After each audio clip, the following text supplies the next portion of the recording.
Hello student, स्वागत है आपका हमारे नए वीडियो में। हम पढ़ रहे थे 11वीं कक्षा के जीव विज्ञान का अध्याय 14 जो कि है श्वसन और गैसों का विनिमय।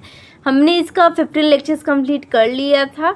आज है हमारे इसका 16 पार्ट यानी कि भाग 16। तो चलिए आज की क्लास को शुरू करते हैं। सबसे पहले आता है प्रस्तुति, यानी कि जो आज का हमारा वीडियो लेक्चर है उस लेक्चर में हम इस अध्याय का कौन सा पोर्शन कवर करेंगे। तो हमने इसका पूरा कंटेंट पोर्शन जो था, जितने भी टॉपिक्स थे हमने कवर कर लिया है, हमने कंप्लीट कर लिया है। आज हम एक्सरसाइज पोर्शन देखेंगे, ठीक है। एनसीईआरटी का ये एक्सरसाइज है। हम आज जानेंगे अभ्यास प्रश्न संख्या 1 से लेकर 7 तक का सल्यूशन। ओके, चलिए सबसे पहला प्रश्न है, जैव क्षमता की परिभाषा दें और इसका महत्व बताएं। जैव क्षमता, वाइटल कैपेसिटी। देखिए, अधिकतम वायु मात्रा जो बलपूर्वक बाहर निकाली जा सके, गहरी अंतःश्वसन के बाद मापी जाती है। इसका फॉर्मूला है VC = IRV + TV + ERV। Formula आपको सभी का याद रखना है। ओके, ये बहुत ही ज़्यादा इम्पॉर्टेंट है। जैसे कि जब हम बहुत गहरी सांस लेते हैं और फिर पूरी ताकत से सारी हवा बाहर निकालते हैं, तब बाहर निकाली गई अधिकतम वायु की मात्रा को हम बोलते हैं जैव क्षमता, वाइटल कैपेसिटी। यह हमारे फेफड़ों की कार्य क्षमता को दर्शाती है। इसे मापने के लिए व्यक्ति पहले गहरी अंतःश्वसन करता है और फिर पूरी शक्ति से निःश्वसन करता है। जैव क्षमता वास्तव में 3 आयतनों का योग होती है: ज्वारीय आयतन, पूरक अंतःश्वसन आयतन और तथा पूरक निःश्वसन आयतन। ठीक है, टीवी, IRV और ERV। आप इसे ऐसे समझ सकते हैं जैसे कि कोई गुब्बारा हो। यदि गुब्बारे में पूरी हवा भरकर उसे पूरी तरह दबाया जाए तो जितनी हवा बाहर निकलेगी वो उसकी क्षमता को दर्शाती है। उसी प्रकार जैव क्षमता हमारे फेफड़ों की क्षमता बताती है ना। चलिए नेक्स्ट आते हैं, जैव क्षमता का महत्व क्या है। श्वसन स्वास्थ्य का संकेत, आप पॉइंट्स मेंशन कीजिएगा, ठीक है। पॉइंट्स याद रखिए ताकि आप उसे एलेबोरेट कर सको, ठीक है। मैं यहाँ पे आपको समझा दूंगी। खिलाड़ियों में अधिक वाइटल कैपेसिटी होती है, रोगों में विषि कम हो जाती है। नैदानिक परीक्षणों में उपयोग, फेफड़ों की क्षमता ज्ञात करने में सहायक। यानी कि जैव क्षमता हमारे श्वसन स्वास्थ्य का एक महत्वपूर्ण संकेत है। जिन लोगों के फेफड़े अधिक स्वस्थ और मजबूत होते हैं, जैसे कि हो गया खिलाड़ी, तैराक या फिर योग करने वाले लोग, उनमें क्या होता है, जैव क्षमता सामान्य लोगों की तुलना में अधिक होती है। दूसरी ओर दमा, फेफड़ों का संक्रमण या फिर धूम्रपान जैसी स्थितियों में जैव क्षमता कम हो जाती है। डॉक्टर भी विभिन्न श्वसन रोगों की जांच के लिए इसका उपयोग करते हैं। इससे यह पता चलता है कि फेफड़े कितनी अच्छी तरह काम कर रहे हैं। ओके, दूसरा प्रश्न है हमारा, सामान्य निःश्वसन के उपरांत फेफड़ों में शेष वायु के आयतन को बताएं। यानी जो हमारा सामान्य निःश्वसन होता है उसके उपरांत जो फेफड़े में शेष वायु होते हैं उसके आयतन को हम लोग क्या बोलते हैं, बताइए। हम लोग क्या बोलते हैं, FRC, है ना, फंक्शनल रेसिडुअल कैपेसिटी। चलिए देखते हैं क्या होता है। क्रियाशील अवशिष्ट क्षमता, फंक्शनल रेसिडुअल कैपेसिटी, सामान्य निःश्वसन के बाद शेष वायु। इसका फॉर्मूला होता है FRC = ERV + RV। फेफड़ों को सिकुड़ने से बचाती है। यानी कि ये जो क्रियाशील अवशिष्ट क्षमता है, जब हम सामान्य रूप से सांस छोड़ते हैं तब भी फेफड़ों में कुछ वायु बची रहती है और इस बची हुई वायु की मात्रा को क्रियाशील अवशिष्ट क्षमता, फंक्शनल रेसिडुअल कैपेसिटी कहते हैं। यह जो है वो पूरक निःश्वसन आयतन, है ना, और अवशिष्ट आयतन का योग होता है। यानी ERV और RV का समेशन होता है। चलिए, इसमें आप ये भी कह सकते हो जैसे कि ये जो है वायु फेफड़ों को पूरी तरह से सिकुड़ने से भी बचाती है। यदि फेफड़े में ये शेष वायु ना रहे तो हर सांस के बाद क्या होगा, फेफड़े क्या हो सकते हैं, चिपक सकते हैं और दोबारा फूलने में भी कठिनाई हो सकती है ना। आप इसे ऐसे समझिए जैसे कि गुब्बारे में थोड़ी हवा हमेशा रहने से क्या होता है, वो आसानी से फिर से फूल जाता है ना। तीसरा प्रश्न है हमारा, गैसों का विसरण केवल कोपकीय क्षेत्र में ही क्यों होता है। ये बहुत ही इंपॉर्टेंट क्वेश्चन है। क्या कि एल्वियोलर रीजन में ही क्यों होता है डिफ्यूजन ऑफ गैसेस, ठीक है, गैसों का विसरण जो होता है। इसका आंसर यदि आपने पहले के वीडियोस देखे होंगे, लेक्चर्स देखे होंगे, तो आपको इसका आंसर बहुत अच्छे से पता होगा। देखिए, कूपिकाओं में गैस विनिमय, कूपिका भित्ति अत्यंत पतली होती है, पहला रीजन है। रक्त कोशिकाओं का जाल उपस्थित होता है, रक्त केशिकाओं, है ना, ब्लड कैपिलरीज। बड़ा सतह क्षेत्र होता है। ऑक्सीजन और कार्बन डाइऑक्साइड का दाब अंतर होता है। श्वसन मार्ग के अन्य भाग क्या होते हैं, मोटे होते हैं। यानी कि हमारे फेफड़ों में छोटे छोटे वायु कोश होते हैं जिन्हें कि हम कोशिकाएं कहते हैं, एल्वियोलाई कहते हैं। गैसों का वास्तविक विनिमय केवल यही होता है क्योंकि इनकी भित्ति अत्यंत पतली होती है। इनके चारों ओर रक्त केशिकाओं का जाल फैला रहता है जिससे कि ऑक्सीजन और कार्बन डाइऑक्साइड आसानी से एक स्थान से दूसरे स्थान में जा पाती हैं।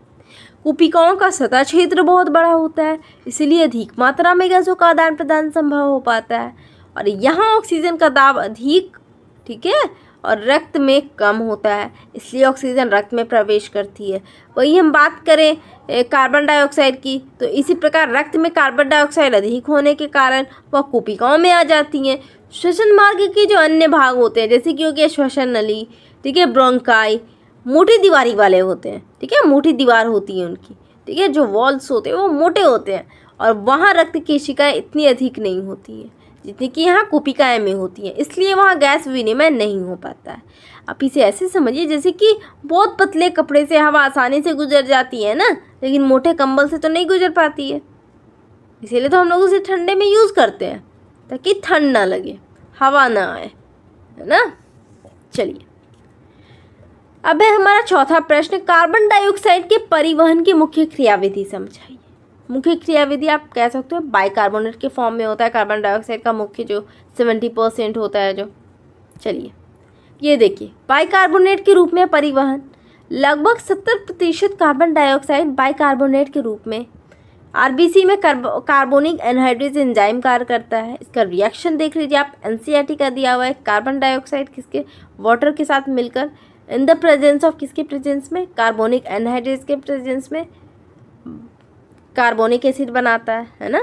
फिर कार्बोनिक एनहाइड्रेज के प्रेजेंस में बाइकार्बोनेट और प्रोटोन में टूट जाता है, हाइड्रोजन आयन में टूट जाता है। फेफड़ों में पुनः कार्बन डाइऑक्साइड बनती है, ठीक है। यानी कि जो बाइकार्बोनेट के रूप में जो परिवहन हो रहा है, हमारे शरीर की कोशिकाएं जो होती हैं वो लगातार कार्बन डाइऑक्साइड बनाती रहती हैं। इस कार्बन डाइऑक्साइड को रक्त फेफड़ों तक पहुंचाता है।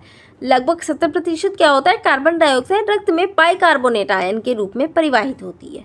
जब कार्बन डाइऑक्साइड आरबीसी में प्रवेश करती है तब वहाँ उपस्थित कार्बोनिक एनहाइड्रेज एंजाइम क्या करती है, उसकी जल के साथ अभिक्रिया करवाता है और कार्बोनिक अम्ल बनाता है या आगे टूटकर बाइकार्बोनेट आयन बनाता है। फेफड़ों में पहुंचकर क्या होता है, यही प्रक्रिया उल्टी दिशा में होती है और फिर से कार्बन डाइऑक्साइड बन जाती है जो कि निःश्वसन के साथ बाहर निकल जाती है। आप इसे ऐसे समझिए जैसे कि किसी सामान को सीधे ले जाने के बजाय उसे पैक करके ले जाना अधिक आसान होता है, उसी तरह शरीर भी कार्बन डाइऑक्साइड को बाइकार्बोनेट के रूप में पैक करके ले जाता है, ठीक है। और वापस से फिर से कार्बन डाइऑक्साइड बनाता है, रिवर्स रिएक्शन होता है एंड देन वो कार्बन डाइऑक्साइड शरीर के बाहर आता है। चलिए नेक्स्ट क्वेश्चन है हमारा, वायुमंडलीय वायु में PO2 तथा PCO2 की स्थिति बताइए। देखिए वायुमंडलीय वायु, आपको वैल्यूज याद रखने हैं यहाँ पे। ऑक्सीजन का पार्शियल प्रेशर उच्च होता है, ज़्यादा होता है, और कार्बन डाइऑक्साइड का पार्शियल प्रेशर कम होता है। एनवायरमेंटल एयर की बात हो रही है। वातावरण में ऑक्सीजन अधिक होता है, कितना होता है 159 mmHg। कार्बन डाइऑक्साइड बहुत कम होता है 0.3 mmHg। गैस विनिमय के लिए आवश्यक है, कोशिका वायु से भिन्न होती है ना। वायुमंडलीय वायु में लगभग 21% आप कह सकते हो 159 mmHg, है ना, होता है। इससे आप कहिए जैसे कि आप खुद सोचिए, जैसे एनवायरमेंटल में क्या होता है 21% ऑक्सीजन है ना, और 0.03 से 0.04% कितना होता है, कार्बन डाइऑक्साइड पाया जाता है। किसी गैस द्वारा डाला गया जो दाब होता है उसका आंशिक दाब कहलाता है, पार्शियल प्रेशर कहलाता है। इसीलिए वातावरण में ऑक्सीजन का PO2 क्या होता है, अधिक होता है, तथा कार्बन डाइऑक्साइड का PCO2 बहुत कम होता है। यहाँ पे वैल्यूज भी मैंने मेंशन किया है। PO2 कितना होता है 159 mmHg, जो कि NCERT में बॉक्स में दिया भी, आपको याद रखना है। और PCO2 कितना होता है 0.3 mmHg।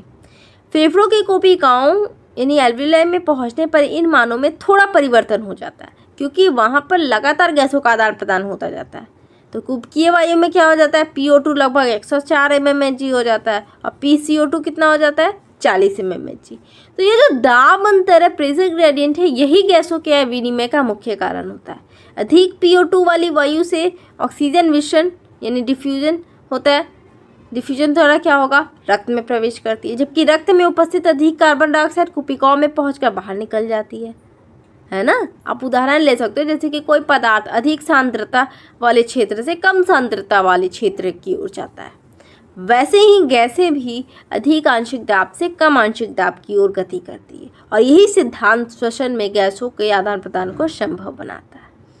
ओके, नेक्स्ट क्वेश्चन है हमारा प्रश्न 6, अंतर श्वसन की प्रक्रिया समझाइए। देखिए यहाँ पे आपको स्टेप्स बहुत अच्छे से याद रखने हैं, ठीक है, क्योंकि एग्जाम्स में आते भी हैं ये क्वेश्चन, ठीक है, बहुत इंपॉर्टेंट भी है। अंतर श्वसन की प्रक्रिया किस प्रकार से होती है। सबसे पहला स्टेप है, डायफ्राम संकुचित होता है, पसलियाँ ऊपर उठती हैं, वक्ष गुहा का आयतन बढ़ता है, फेफड़ों का दाब कम होता है, फिर वायु फेफड़ों में प्रवेश करती है। पिक्चर में भी देख सकते हैं आप, इसे पिक्चर भी इंक्लूड कर सकते हो, NCERT का है पिक्चर है।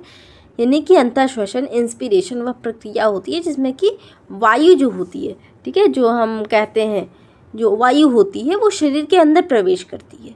ये एक सक्रिय प्रक्रिया है क्योंकि इसमें मांसपेशियों की ऊर्जा की आवश्यकता होती है। जैसे जब हम सांस अंदर लेते हैं तब डायफ्राम क्या होता है, संकुचित होकर चपटा बन जाता है ना, चपटा बन जाता है और नीचे की ओर घिसकता है। साथ ही बाह्य अंतर पसली मांसपेशी एक्सटर्नल इंटरकॉस्टल मसल जो होती है वो संकुचित होकर पसलियों को ऊपर तथा बाहर उठाती है। इससे क्या होता है, इन क्रियाओं के कारण वक्ष गुहा यानी थोरैसिस कैविटी का आयतन वॉल्यूम जो होता है वो बढ़ जाता है। आयतन बढ़ने से फेफड़ों के अंदर का दाब वायुमंडलीय दाब से कम हो जाता है। इस कम दाब को अंतर फुफ्फुसीय दाब, ठीक है, इंट्रापल्मोनरी प्रेशर कहते हैं, और दाब कम होने पर बाहर की वायु फेफड़ों के अंदर प्रवेश कर जाती है ना। यही तो प्रोसेस होता है इंस्पिरेशन का, अंतर श्वसन का। सामान्य श्वसन में लगभग 500 ml वायु अंदर जाती है जिसे कि ज्वारीय आयतन बोलते हैं, टाइडल वॉल्यूम। गहरी सांस लेते समय अतिरिक्त वायु भी अंदर ली जा सकती है। तो इस प्रक्रिया को सिरिंज के उदाहरण से समझ सकते हैं। जब सिरिंज का पिस्टन पीछे खींचा जाता है तब अंदर कम दाब बनता है और द्रव अंदर आ जाता है। तो ठीक उसी प्रकार ये जो छाती होता है उसका आयतन बढ़ने पर कम दाब उत्पन्न होता है और वायु फेफड़ों में प्रवेश करती है। ओके, चलिए अब हमारा ये आज का लास्ट क्वेश्चन है, श्वसन का नियमन कैसे होता है। देखिए श्वसन का नियमन, मेड्यूला में श्वसन केंद्र, पॉन्स में न्यूमोटैक्सिक केंद्र, कार्बन डाइऑक्साइड एवं H+ से नियंत्रण, श्वसन दर का समायोजन, तंत्रिका तंत्र द्वारा नियंत्रण। आप इसे समझिए, जैसे आप पॉइंट्स तो मेंशन करोगे ही, ठीक है, आप पॉइंट्स इसे मेंशन कर सकते हो, लेकिन यहाँ पे समझने की बात है क्या कि किस तरह से नियमन होता है श्वसन का। श्वसन की प्रक्रिया स्वतः निरंतर चलती रहती है। इसका नियंत्रण मुख्य रूप से मस्तिष्क के मेडुला ऑब्लंगाटा में स्थित श्वसन केंद्र द्वारा किया जाता है। यह केंद्र श्वसन की गति, रेट और गहराई यानी डेप्थ को नियंत्रित करता है। मेडुला में उपस्थित इंस्पिरेटरी सेंटर जो होता है वो नियमित रूप से तंत्रिका आवेग भेजता है जिससे कि डायफ्राम और अंतर पसली मांसपेशियां संकुचित होती हैं। पॉन्स में स्थित न्यूमोटैक्सिक केंद्र जो होता है श्वसन की लय और अवधि को नियंत्रित करता है ताकि श्वसन जो है वो संतुलित बना रहे। शरीर में कार्बन डाइऑक्साइड की मात्रा बढ़ने पर रक्त में H+ आयनों की मात्रा भी बढ़ जाती है जिससे कि pH कम हो जाता है। इसे रासायनिक ग्राही कीमोरिसेप्टर्स पहचान लेते हैं और मस्तिष्क को संकेत भेजते हैं। यहाँ पर ऑक्सीजन का कोई मेजर रोल नहीं होता है, ठीक है, कार्बन डाइऑक्साइड का मेन रोल होता है, ठीक है। यानी कि इसके परिणाम स्वरूप होता क्या है, श्वसन दर तेज हो जाती है ताकि अतिरिक्त कार्बन डाइऑक्साइड बाहर निकाली जा सके। कार्बन डाइऑक्साइड ही ज़्यादा हो जाता है, ठीक है, कार्बन डाइऑक्साइड को ही सेंस कर पाता है, ठीक है। जैसे कार्बन डाइऑक्साइड जब ज़्यादा होता है तब ज़्यादा तेज़ी से हम लोग सांस लेते हैं, है ना, ताकि कार्बन डाइऑक्साइड बाहर निकले और ऑक्सीजन अंदर आए। ओके, जैसे कि आप कह सकते हो कि व्यायाम, दौड़ने या फिर सीढ़ियाँ चढ़ने या फिर कठिन कार्य करने पर कोशिकीय श्वसन बढ़ जाता है और अधिक कार्बन डाइऑक्साइड बनती है। इसलिए शरीर स्वतः अधिक ऑक्सीजन लेने और कार्बन डाइऑक्साइड निकालने के लिए तेज़ी से सांस लेने लगता है। और यदि यह नियंत्रण तंत्र ठीक से कार्य न करे तो शरीर में ऑक्सीजन की कमी तथा कार्बन डाइऑक्साइड की अधिकता हो जाती है। जो कि स्वास्थ्य के लिए बहुत ही हानिकारक है। इसीलिए श्वसन का तंत्रिका नियंत्रण जीवन के लिए अत्यंत आवश्यक माना जाता है। ओके, चलिए अब आते हैं संक्षेपण, यानी कि आज की क्लास में हमने क्या क्या पढ़ा। आज हमने जैव क्षमता वाइटल कैपेसिटी के बारे में जाना, फिर हमने क्रियाशील अवशिष्ट क्षमता एफआरसी फंक्शनल रेसिडुअल कैपेसिटी के बारे में जाना। देन हमने कुपिकॉम में गैस विनिमय, ठीक है, यानी कि कुपिकॉम में गैस विनिमय किस प्रकार से होता है वो हमने देखा। देन बाइकार्बोनेट के रूप में कार्बन डाइऑक्साइड का परिवहन समझा। फिर वायुमंडलीय वायु में जो प्रेशर होता है, ठीक है, ऑक्सीजन कार्बन डाइऑक्साइड का कितना होता है, वैल्यूज हमने जाना। देन अंतःश्वसन प्रक्रिया को हमने समझा, फिर श्वसन का नियमन पर चर्चा की। ठीक है, तो फिर आज के लिए इतना ही। नेक्स्ट हम लोग मिलते हैं अगले वीडियो में। ओके, धन्यवाद।